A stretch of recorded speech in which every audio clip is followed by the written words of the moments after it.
All right, so we're gonna continue building out our whack-a-mole games. We got that hardware test function that we have run, and some of us were having trouble with this just because of the white space. So remember, a single tab, basically tabs show ownership. So when we have our hardware test function, anything that's tabbed over once is a part of that function, right? And so we want to track those tabs, and you get down here where we call the hardware test function, we can see that's untabbed because we don't call it inside the function, we call it outside the function.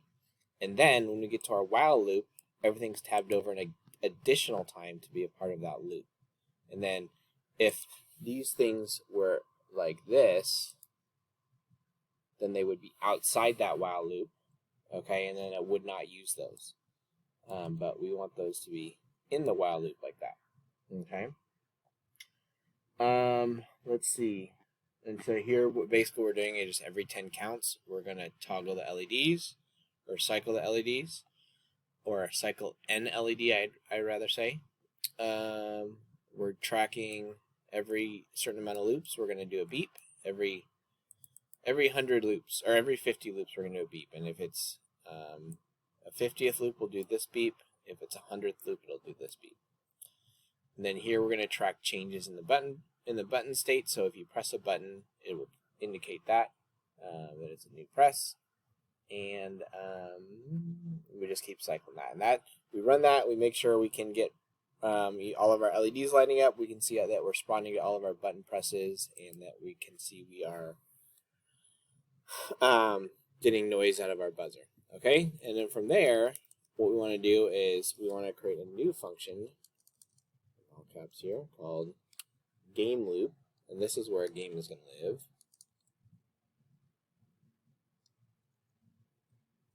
Okay.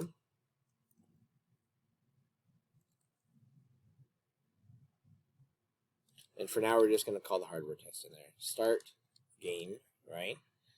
And then we'll call the hardware test function. Later, we'll kind of expand this, but for now, that's all we're going to do. Okay? And then I'm going to delete this. I'm going to say, what we're going to do here is we're going to add a try block with the goal of basically cleaning up our game when we're done. So we're going to say try game loop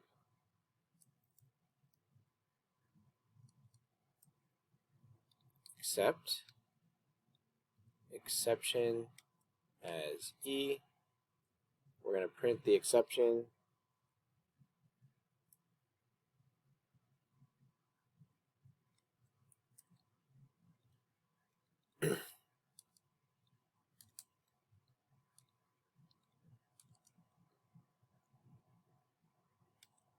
Do the curly brackets and do E, okay?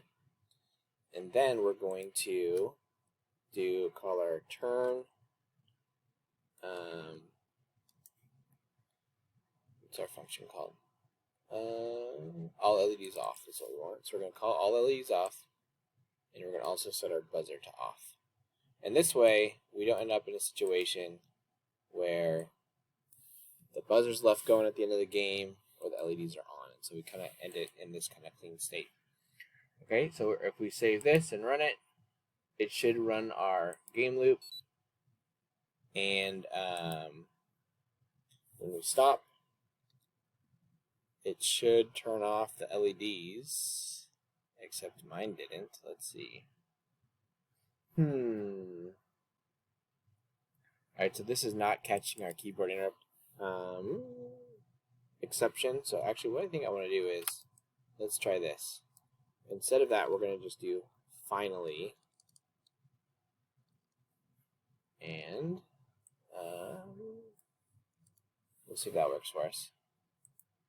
And so we're going to go stop, save, and run. And then if I stop it, got everything off. Okay, perfect. I still get my exceptions printed for now. Okay. Perfect. Okay, so that's working. So now we got our game loop and we have our cleanup done. And now we can start to build out our game. Okay? So the first step we'll do is just to get it to turn on some LEDs, cycle through some LEDs, and then respond when we we press the button. So we're going to make a while loop here. Okay. And let's see, we imported random int. Okay.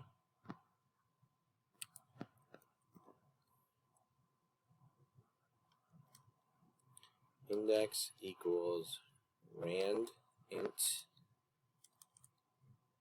Now we'll go between 0 and 4. Okay. And so we're going to print the index here just as a debug step. Make sure it's all working. And then we're going to turn that one on. And so we're going to say LEDs index dot on, and then we'll turn it off just to make sure it's all working.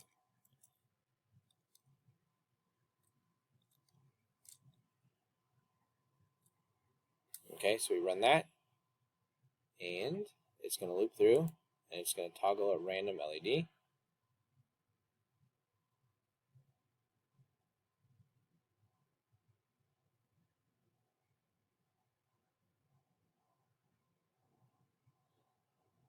Okay, that looks to be working. Oh, and we've got one out of range. Interesting. So this is inclusive, so we want to make this to be a 3 instead. Okay. Alright, so that's going to grab a random one. And then we need to get a function here. We'll put it above our hardware test. We need to make a function called def check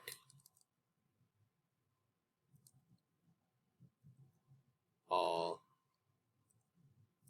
buttons. Or let's call it get pressed button. Get pressed button. And what we're going to do is we're going to cycle through our buttons and we're going to return the one that's pressed. And so we're going to say for button in buttons if we're going to check to see if that button.value is equal to 0.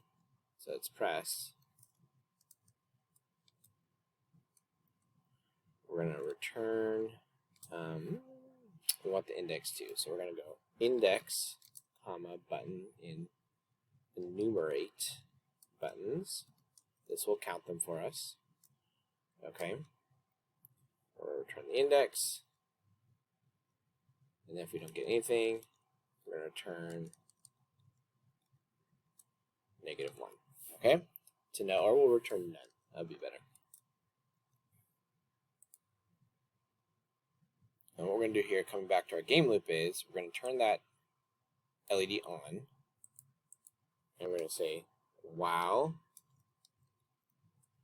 get press button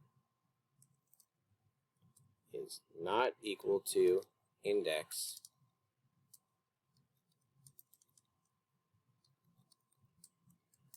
we'll go sleep 0.1. Okay, so we're going to wait here for them to press that button. And then we're going to turn that LED off.